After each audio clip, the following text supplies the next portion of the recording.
ദൈവചിന്തയും ദൈവിക നന്മയും സ്നേഹവും നിറഞ്ഞ കുറെ കൂടി നന്മയുള്ള സമൂഹത്തെ വാർത്തെടുക്കുന്നതിനു വേണ്ടിയാണ് ഡിസംബർ മാസം മുഴുവൻ ബൈബിൾ പാരായണ മാസമായി കേരള സഭ ആചരിക്കുന്നത്. വചന പാരായണ മാസത്തിന്റെ ഉദ്ഘാടനം വരാപ്പുഴ പുത്തൻപള്ളി ഇടവകയിൽ വെച്ച് KCBC Bible commission chairman bishop doctor James Anaparambil പിതാവ് ഉദ്ഘാടനം ചെയ്തു.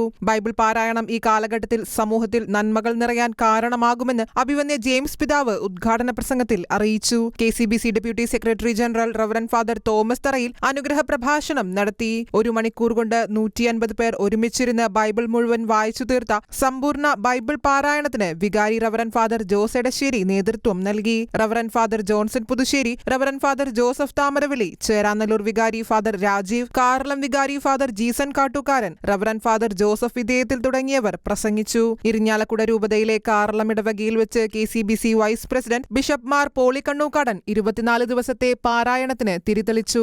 ബൈബിൾ പാരായണം നല്ല മനുഷ്യരാകുവാനുള്ള പരിശ്രമത്തിന്റെ വഴിയാണെന്ന് അഭിവന്യ പോളി പിതാവ് അഭിപ്രായപ്പെട്ടു. അറേബ്യൻ നാടുകൾക്ക് വേണ്ടിയുള്ള അപ്പോസ്തോലിക് വിസിറ്റർ മോൺസിഞ്ഞോർ ജോളി വടക്കൻ അനുഗ്രഹ പ്രഭാഷണം നടത്തി. വരാപ്പുഴ രൂപതയിലെ ചേരാനല്ലൂർ ഇടവകയിൽ വെച്ച് ഡയറക്ടർ സിജൻ മണുവേലിപ്പറമ്പിൽ ഇടവകയിലെ കുടുംബങ്ങളെ മുഴുവൻ ഉൾക്കൊള്ളിച്ചുകൊണ്ടുള്ള ബൈബിൾ പാരായണം ഉദ്ഘാടനം ചെയ്തു. ബൈബിൾ പാരായണ മാസ സമാപനം കോട്ടപ്പുറം രൂപത കത്തീഡ്രൽ ദേവാലയത്തിൽ ഡിസംബർ 28-ന് ബിഷപ്പ് ഡോക്ടർ അംബ്രോസ് പുത്തൻവീട്ടിൽ നിർവഹിക്കും. ഈ ജൂബിലി വർഷത്തിലെ ബൈബിൾ പാരായണം കേരളത്തിലെ എല്ലാ രൂപതകളിലും നടക്കുന്നുണ്ടെന്ന് KCBC Bible commission secretary reverend father Joju Kokkat അറിയിച്ചു.